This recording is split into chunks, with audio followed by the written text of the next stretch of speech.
Halo Tribun, salam jumpa di Tribun Ambon. Hari ini 3 November 2021. Bersama saya Ajeng Hatalea akan kami hadirkan berita terbaru dari Kota Ambon dan Provinsi Maluku pada umumnya. Untuk Tribuners tentunya di Tribun Ambon hari ini kita mulai dengan berita pertama. Bakal disita Kejagung gedung ACC ternyata milik tersangka korupsi Asabri, Teddy Jokro Saputro. Penyidik Kejaksaan Agung akan menyita aset tidak bergerak berupa gedung milik tersangka kasus korupsi PT Asabri, Teddy Joko Saputro di luar Pulau Jawa. Salah satunya Mall Ambon City Center atau ACC di Desa Paso, Kecamatan Pakuala, Kota Ambon yang terancam disita.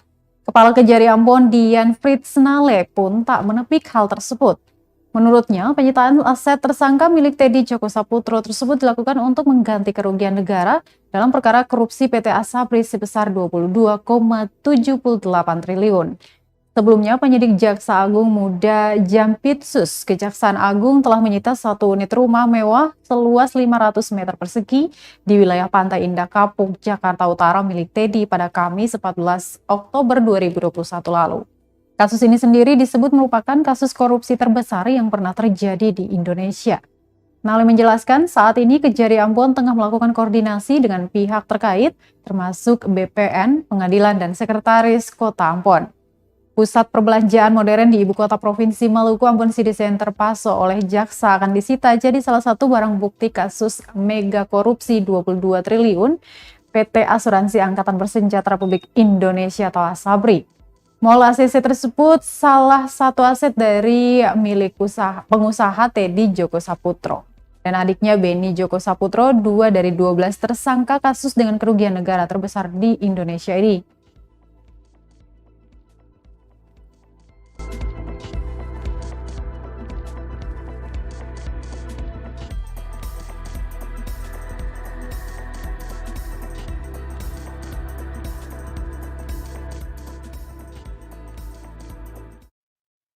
Kejati Maluku tetapkan 5 tersangka korupsi dana belanja Sekda SBB, salah satunya Mansur Tuharia.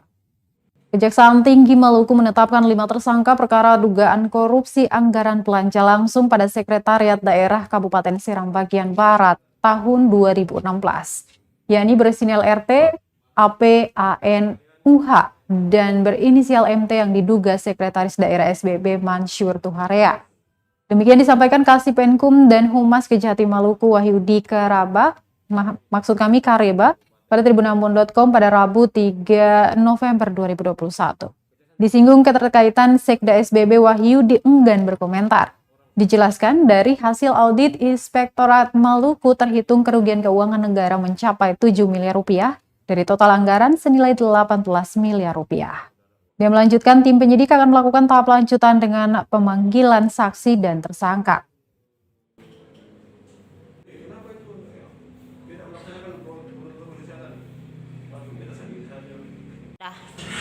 Maluku, rekan-rekan media sekalian, saya akan menyampaikan informasi perkembangan penanganan perkara tindak pidana korupsi pada belanja langsung di Sekretariat Daerah Kabupaten Seram Bagian Barat.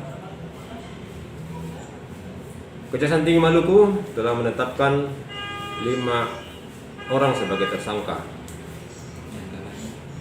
yakni Saudara RT, Saudara AP, Saudara MT, Saudara AN, dan Saudara UH. Berdasarkan hasil perhitungan kerugian keuangan negara dari Inspektorat Provinsi Maluku dengan dugaan kerugian sejumlah 8,6 miliar rupiah. Setelah itu, tim penyidik akan melanjutkan tahapan penanganan selanjutnya dan nanti kami akan informasikan kembali. Demikian, terima kasih.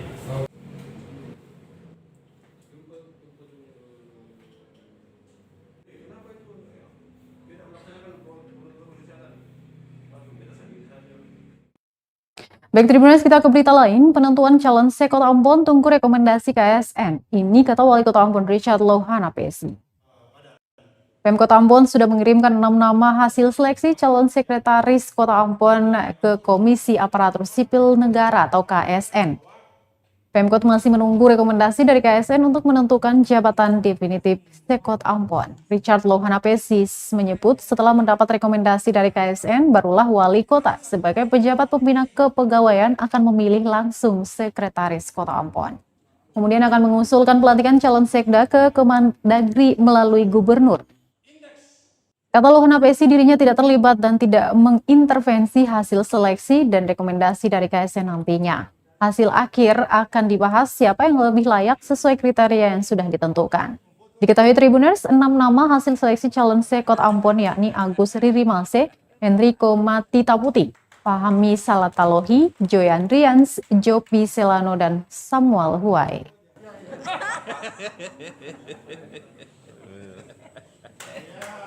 Ya, pertama, Sekot itu dia harus memiliki wawasan yang cukup luas dan tingkat kepekaan politik yang kuat. Kedua, Sekot itu harus memahami juga tentang pemerintahan. Yang ketiga, Sekot itu harus pahami betul tentang mekanisme pemanfaatan keuangan. Itu 3.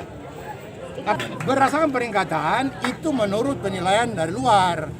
Ini pansel betul juga mengajukan ini 6 ini memiliki potensi yang sama untuk bisa menjadi Sekot. Mengerti ya? Nah, karena yang nanti yang pakai itu, yang menentukan itu kan PPK. Ngerti nggak? PPK itu siapa? Ya wali kota. Itu dia. Oke? Berarti peringkat tidak digunakan dalam penilaian ini. Berarti soal peringkat itu tidak digunakan dalam. Itu kan sangat konfidensial. Yang tahu itu kan cuma KSN. Dia wali kota. Akan begitu.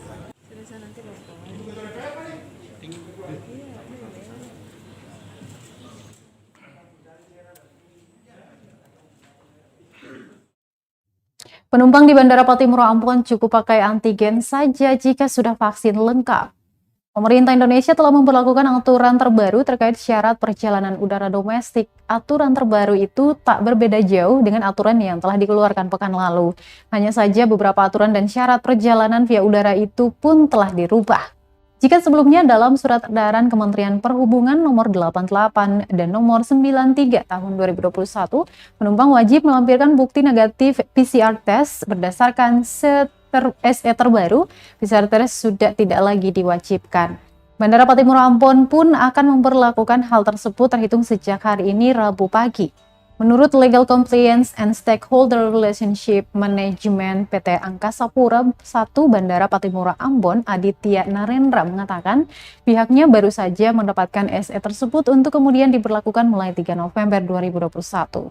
Untuk penerbangan dari dan ke Pulau Jawa dan juga Bali, calon penumpang wajib melampirkan surat keterangan negatif rapid test antigen yang diambil maksimal 1 kali 24 jam sebelum keberangkatan atau keterangan negatif rapid test PCR yang telah diambil maksimal 3 kali 24 jam, kartu vaksin, dan aplikasi Peduli Lindungi. Sementara untuk penerbangan di luar Pulau Jawa dan Bali, calon penumpang wajib menunjukkan surat keterangan negatif rapid test antigen yang diambil maksimal 1 kali 24 jam sebelum keberangkatan atau hasil negatif PCR test yang diambil maksimal 3 kali 24 jam sebelum keberangkatan disertai kartu vaksin dosis pertama. Sedangkan untuk calon penumpang di bawah 12 tahun tidak wajib menunjukkan kartu vaksin.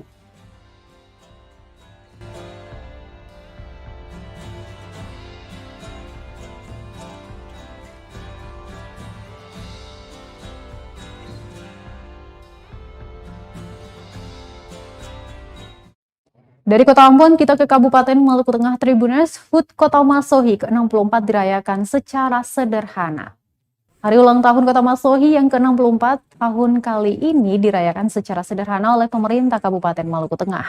Perayaan puncak hari ulang tahun kota berjuluk Pamaha Nunusa itu biasanya digelar meriah di Tribun Lapangan Nusantara.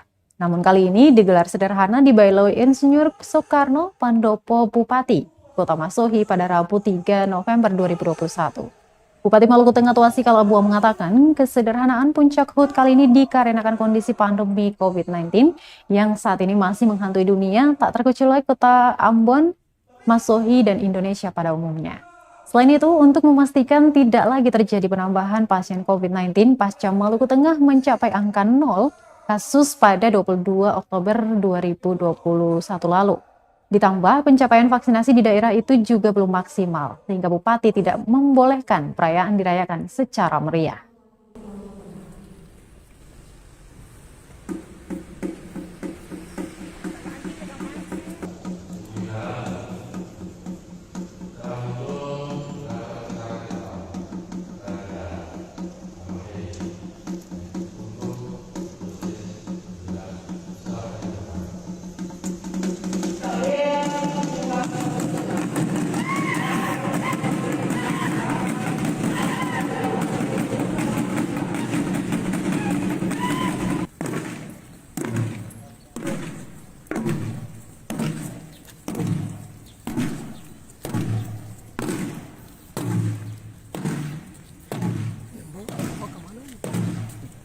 di rumah.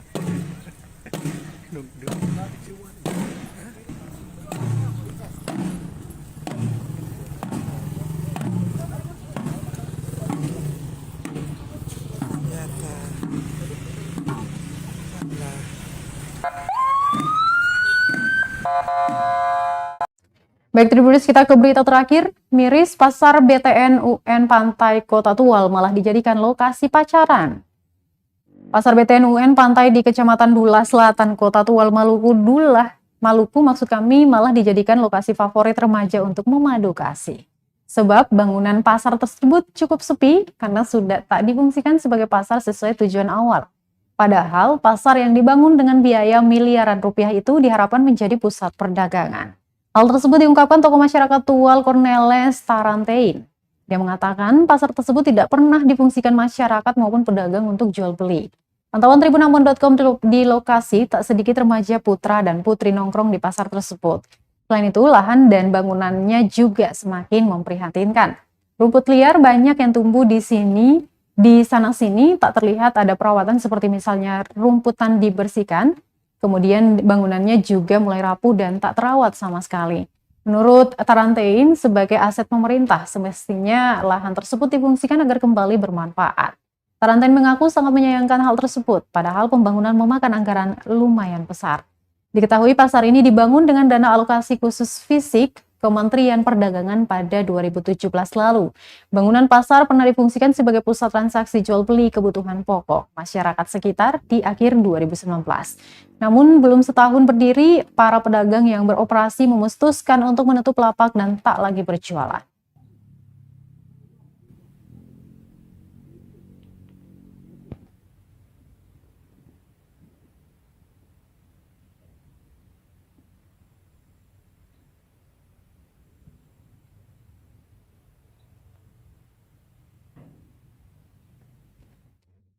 Baik, Tribuners, berita tadi sekaligus menutup perjumpaan kita di Tribun Ambon hari ini, edisi 3 November 2021. Terus update berita terbaru di portal kami, www.tribunambon.com. Follow juga akun Instagram dan Facebook fanpage kami. Saya Ajeng Hatalea beserta tim redaksi yang bertugas mengucapkan terima kasih atas perhatiannya. Kita akan jumpa besok, dan Amato. Terima kasih sudah nonton. Jangan lupa like, subscribe, dan share ya.